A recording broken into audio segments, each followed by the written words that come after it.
আজ আমি রান্না করব খাসির মাংস। আমি রান্নাটা সেইভাবে কোনোদিনই করিনি, সেইভাবে করে ওঠা হয়নি, কিন্তু আমি রান্না পারি না এমন নয়।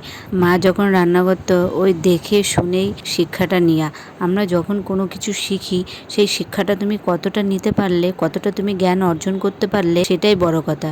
তুমি সেই শিক্ষাটা নিয়ে মানুষের মধ্যে কিভাবে তুমি প্রেজেন্ট করবে সেটাই বড় কথা, তাই না? রান্না হলো একটা আর্ট। রান্না জিনিসটা এমনই, একজনা এক এক রকমভাবে রান্না করে। তো আমি আমার মতো করে রান্না করি। অনেকেই মানে তারা নিজের নিজের মতো করে রান্না করে, কারণ উপকরণগুলো তো সেই একই, তাই না? একটু ঘুরিয়ে পেঁচিয়ে একটু সোজা সাপটাভাবে এইভাবেই সব। শিক্ষার ক্ষেত্রেও তাই, মানে যে কোনো কাজের ক্ষেত্রে তুমি সহজভাবেও নিতে পারো, কঠিনভাবেও নিতে পারো। আসলে তোমার নেওয়াটা মেন। তুমি কিভাবে শিখে কিভাবে সবার সামনে প্রেজেন্টেশন করতে পারছো, এটাই বড় কথা।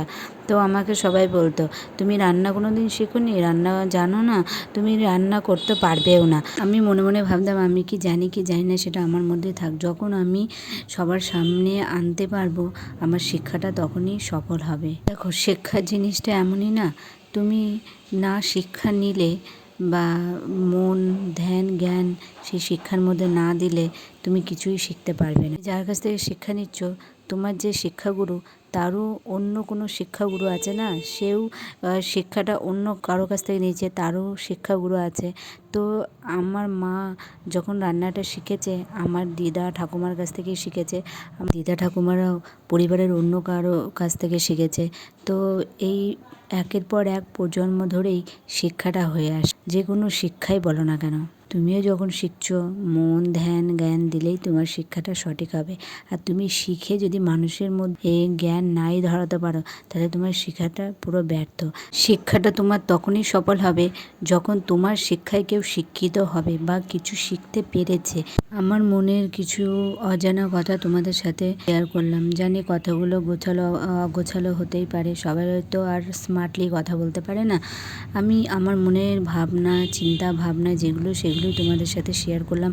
আমি যে কতটা শিখেছি বা শিক্ষা নিয়েছি, সেই শিক্ষার দ্বারাই যে শিক্ষিত হয়ে কিছু করতে পারছি, সেটাই আমি ভিডিওর মাধ্যমে তোমাদের সামনে তুলে ধরবো। আর একটা কি বলো তো, তুমি যখন ভালো কিছু শিখবে বা ভালো কিছু করবে, ভালো থাকবে, খাবে, পড়বে, তখন দেখবে মানুষ তখন তোমার ব্যাঘাত ঘটাতে আসবে।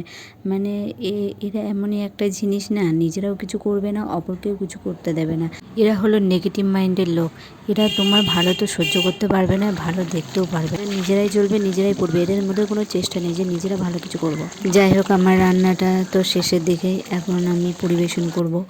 আগে আমি নিজে খাবো, মানে আগে বলতে আমার বাড়ির লোকের খাওয়া হয়ে গেছে। রান্নাটা খুব ভালো হয়েছে বলছে, তো আমি এখন নিজে খেয়ে দেখবো কেমন হয়েছে। নিজের রান্না তো, আর রঙটা তো সেই হয়েছে, মানে দেখতেই পাচ্ছি। তো এখন আমি খাবো, খেয়ে দেখবো যে কতটা টেস্টি হয়েছে। আমার তো গন্ধ আর কালার দেখেই তো জিভে জল চলে আসছে।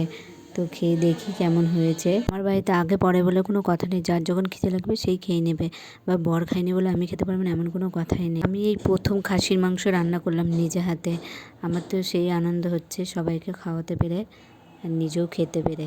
মাংসটা আমি যখন রান্না করি তখনই ভেবেছিলাম গন্ধ শুকে, মানে গন্ধটা এত সুন্দর হয়েছিল যে খুব টেস্টি হবে খেতে।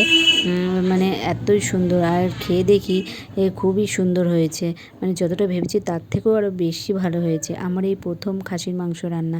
আমার এই সুন্দর রান্নার জন্য আমার রান্নার প্রেরণাটা আরও বেড়ে গেল, উৎসাহটা আরও বেশি করে যেন জাগলো। মাংসগুলো এত সুন্দর নরম হয়েছে, এত সফট, মানে কি বলবো। যারা আমার এই ভিডিওটা দেখছো তাদের অনেক অনেক ধন্যবাদ।